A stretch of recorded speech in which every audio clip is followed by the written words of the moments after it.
મહારાજ જયસિંહજી જ્યારે લંડનની માલિકોર ગયેલા 1920 ની વાત કરું છું, દેશ આઝાદ નહોતો થયો અને 5 સ્ટાર હોટલમાં પોતે રોકાણા હતા અને સવારના પોરમાં સ્નાન કરી અને સાદા પોશાકમાં બજારમાં નીકળ્યા અને ગાડીના બહુ કારના બહુ શોખીન રોલ્સ રોયનો શોરૂમ જોયો, રોલ્સ રોયની ગાડીનો, એટલે અંદર વયા ગયા અને અંદર ગયા એટલે સેલ્સમેનો અને જે મેનેજરો હતા એ સકર વકર ડોળા કરવા માંડ્યા, કારણ કે એ હિન્દુસ્તાનીઓને એ વખતે કાંઈ માનતા જ નહીં, આ તો આપણા ગુલામ એમ. એટલે અંદર જઈને કીધું કે મારે ગાડી લેવી છે આ રોલ્સ રોયની એકાદી, શું ભાવ છે એમ. એટલે સેલ્સમેન એવું બોલ્યો કે આ રોલ્સ રોયની ગાડી છે, આ બનેલી ઘટના કહું છું તમને, આ રોલ્સ રોયની ગાડી છે, આની લેવાની વાત તો પછી છે, પણ રોલ્સ રોયની ગાડીનો ભાવ પૂછો ને એ તમારી હિન્દુસ્તાનીઓની ઓકાત નથી, આવું કીધું. પણ પગથી માથે ને માથેથી વિરમણ ગઈ ભાઈ રાજપૂતને. બહાર નીકળી ગયો. બહાર નીકળીને જે હોટલમાં રોકાણા હતા ત્યાં જઈને હોટલમાંથી ફોન કરાવ્યો. શોરૂમના મેનેજરે અપમાન કર્યું હતું, પણ શોરૂમના માલિકને ફોન કરાવ્યો કે ભારતમાંથી ઇન્ડિયામાંથી મહારાજ જયસિંહજી આવ્યા છે.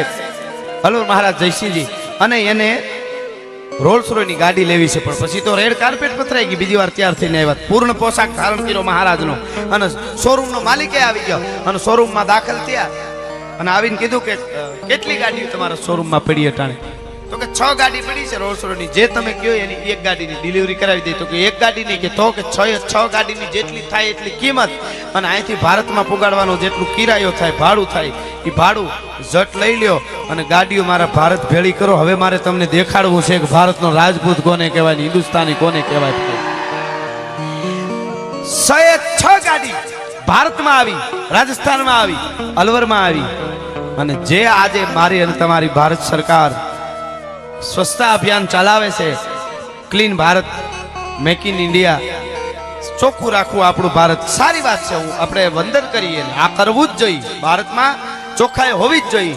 પણ જે આજે ભારત સરકારે કર્યું છે એ 100 વર્ષ પહેલા મારા દેશના રાજપૂતોએ 6 ગાડી રોલ્સ રોયની ગાડી આજ મારે તમારે લેવી હોય ને તો એટલા પૈસા હોય તો ના આપે. આપણે ગાડી લેવાના પૈસા આપણી પાસે હોય તો એ નથી આપતા રોલ્સ રોય વાળા. આપણું બેકગ્રાઉન્ડ જોઈએ, તમે ધંધો શું કરો છો, તમે ક્યાં બેસો છો, તમારી પાસે કેટલી પ્રોપર્ટી છે, તો જ આપે. 1920 માં રોલ્સ રોયની 6 ગાડીની આગળ હાવરણીઓ બાંધી અને નગરપાલિકામાં કચરો હારવામાં મહારાજ જયસિંહે ઉપયોગ કર્યો તો ભણા રોલ્સ રોયની ગાડી. આ બનેલી ઘટના છે. અને 6 મહિના એવું હાલ્યું અને ધીરે ધીરે આખા ભારતમાં અને અમેરિકા સુધી, લંડન સુધી ખબર પડી.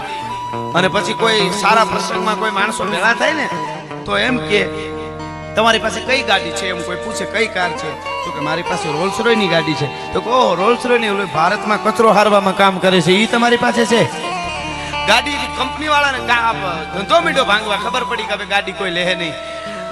રોલ્સ રોયના માલિક, કંપનીના માલિકે તેથી પત્ર લખીને કાગળ માફીનો લખ્યો હતો કે જે કાંઈ થયું હોય, મેનેજરે તમારું અપમાન કર્યું હોય, અમે માફી માગી છીએ, અવારવાર માફી માગી, તમે માફ કરી દો અને હાવરણીઓ છોડી નાખો, કચરો હારવામાં અમારી ગાડીનો ઉપયોગ ન કરો રોલ્સ રોયની. એને કીધું મેં ખરીદી છે, ગમે એ કરો, તો કે તમને માફી માગી છે. પૂર્ણ રીતે મહારાજ જયસિંહને ખબર પડી કે આની બરાબર માફી માગી છે, તેથી એને માફ કર્યા. અને બીજી 6 ગાડી રોલ્સ રોયે આ રાજપૂતને મહારાજ જયસિંહને ભેટ આપી હતી. ભલા માણસ, ઈ મારું ભારત છે. આવો વટ હોય ને, આવો વટ હોય તો આખી દુનિયામાં ફરજો, મૂળ વાંધો નથી. પણ ભારત ભારત છે, કોઈ દેશની ટીકા નથી.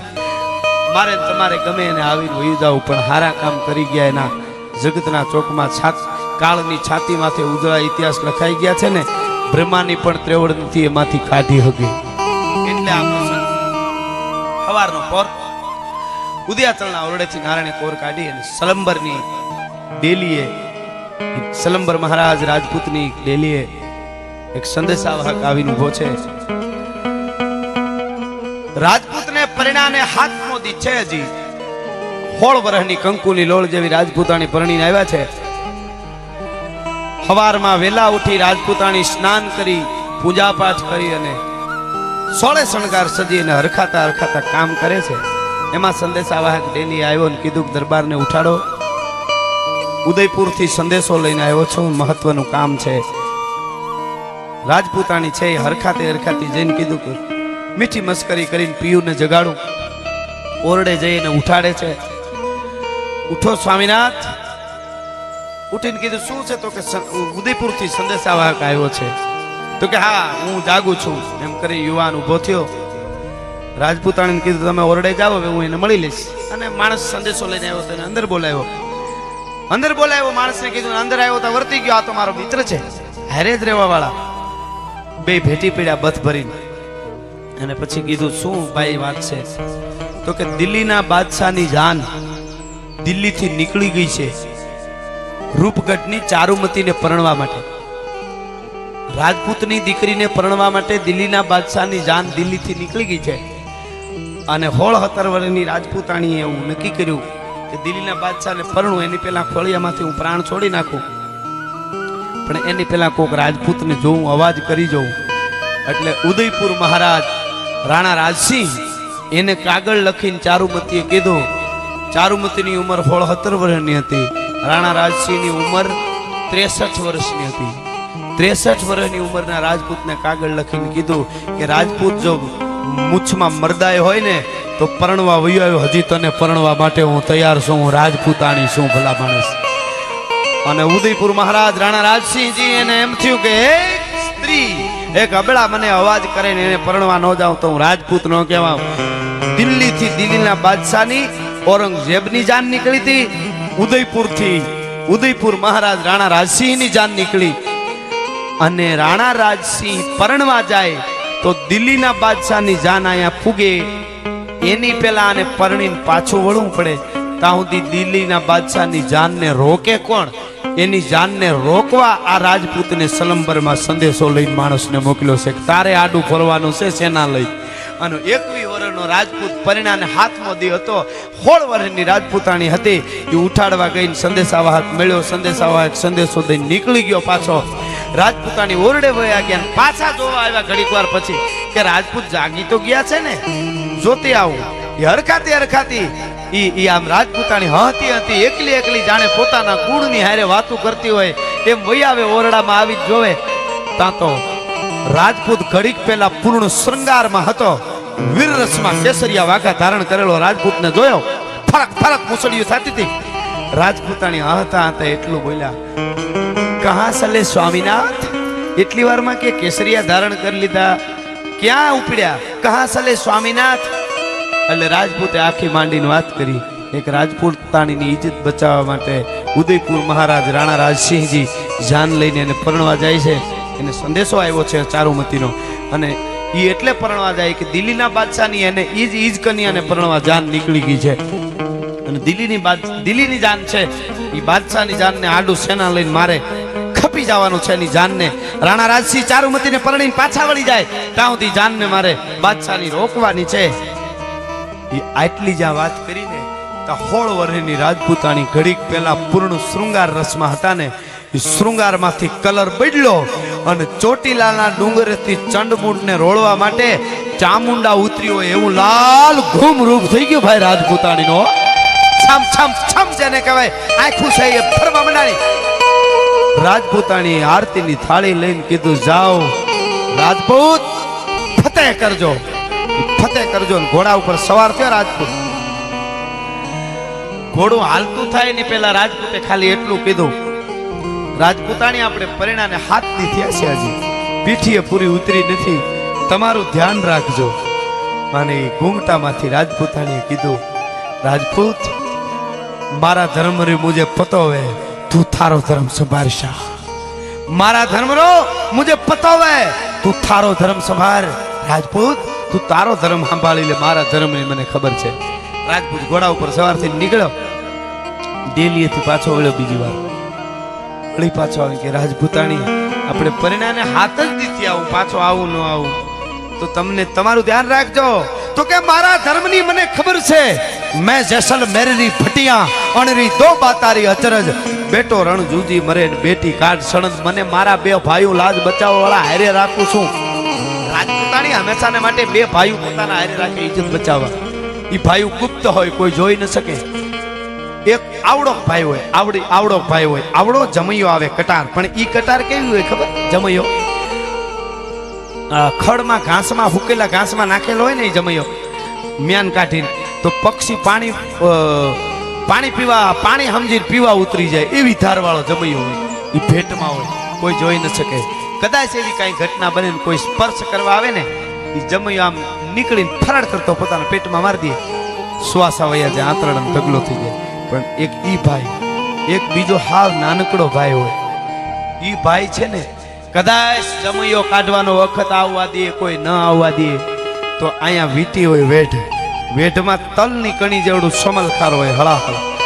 ઈ ઝેર હોય, ઉપરથી વીટીને ઢાંકણું મારેલું હોય, એ આમ કરીને ને ત્યાં ઢાંકણું ખુલી જાય એવું ઢાંકણું હોય.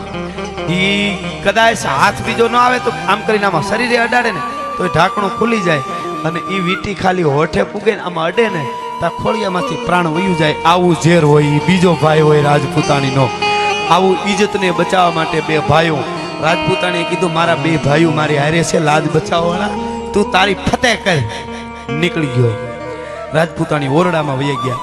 ત્રીજી વાર પાછો આવ્યો ભાઈ, પાછો આવ્યો તો દાસી હતી. રાજપૂતાણી તો ઓરડામાં વહી ગયા હતા. દાસી ટોડલે ઊભી હતી. દાસીને આવીને કીધું ક્યાં ગયા ઠકરાણા? તો કે તો ઓરડામાં વહી ગયા. રાજપૂતે એટલું કીધું, દાસી તમારે પરિણાને જે હાથમો દી છે, હાથ જ દી થયા છે. રાજપૂતાણીને કયો ને મને કઈક નિશાની ભેળી લઈ જવા આપે ને તો મને લડવાની મજા આવે છે, એની નિશાની આપે કઈક. દાસીએ જઈને વાત કરી. રાજપૂત પાછા આવ્યા ત્રીજી વાર, તમારી પાસેથી નિશાની માંગે. એ નિશાની આપવાનું કે છે એટલું કીધું, પણ તા તો ફરક શરીર થવા માંડ્યું રાજપૂતાણીનું. પ્રકૃતિનો મરડ બદલાણો. અને એટલું કીધું, દાસી તરવારને તાહડો લઈ આવ, મારું માથું કાપી તાહડામાં મૂકીને રાજપૂતને દઈ દે. એનું જીવ મારામાં રહે તો હું જવા પાડવાનો હતો યુદ્ધના મેદાનની માલિકો. પૂછડું ધૂપ કરતું માથું કાપ્યું, તાહડામાં મૂકી રેશમી કપડું ઢાંકી દાસી દેવા ગઈ. એની દાસી નામ જઈને કીધું, લ્યો બહુ સારી ભેટ આપી રાજપૂતાણીએ. ઘોડા ઉપર બેઠા બેઠા તલવારની પીસીથી આમ કપડું આગું કર્યું, વસ્ત્ર ચખાકો કર્યો, તા તો ઊભું માથું પીડ્યું તો હાડી રાણીનું. બે આંખો આવી હામીભાઈ, લોહી રક્ત તરબોળ ત્રાહડામાં માથું પીડ્યું છે, બે સોટલા લોહીમાં બુડી ગયા છે. અને આંખો આવી રાજપૂતની હામીને કીધું કે આ રાજપૂત, તું યુદ્ધમાં કાયમ આવી જા, અને પછી હરગમાં જા, અને ત્યાં ઉર્વશી, મેનકા, રંભા, અનંગસેના, વસંતસેના, કામકુંડળા, એ અપસરાઓ તને હાર પહેરાવા આવે ને, ઈ રાજપૂતાણી હું નથી. તારું સ્વાગત કરવા હું હરગમાં તારી પેલા ઊભી છે. હવે તું આવવામાં મોડું ન કરતો. અપસરાની તાકાત નથી કે રાજપૂતાણી ઊભી હોય ને તને આ પાસે આવીને હાથ અડાડી શકે. અને હાડી રાણીના બે ચોટલા પકડી અને ગળે બાંધ્યા રાજપૂતે. પણ ઈ માથું લેવા હાટું દાસી આમ તાહડો ઊંચો કર્યો ને, આમ દેવા, એની દાસી કેવી જોઈજો.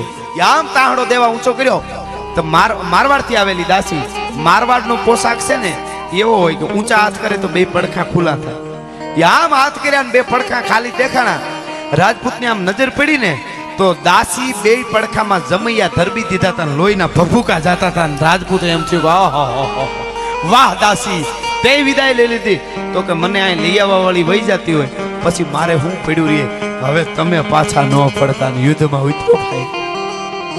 હાડી રાણીનું માથું આગળ બાંધી યુદ્ધમાં ઉતરો રાજપૂત. ઇતિહાસ સાક્ષી પૂરે છે. અત્યારે જેમ વીડિયા વાળા હોય છે ને, એમ તેદી યુદ્ધના મેદાનમાં કવિઓ હાથીની અંબાડી ઉપર બેસતા પિંજરામાં. જેના ઉપર શ્વેત ધજા હોય, ધોળી ધજા હોય, એના ઉપર કવિ બેઠા હોય, એની અંદર કોઈ ઘા ન કરે. નજરે જોનારા કવિ લખે છે, ત્રીજે દી લડતા લડતા જીવતો રાજપૂત હતો ને, એના મોઢા ઉપર કડસલી પડી ગઈ હતી. લડતા લડતા હોઠ હુકાઈ ગયા હતા રાજપૂતના, જીવતો હતો તોય.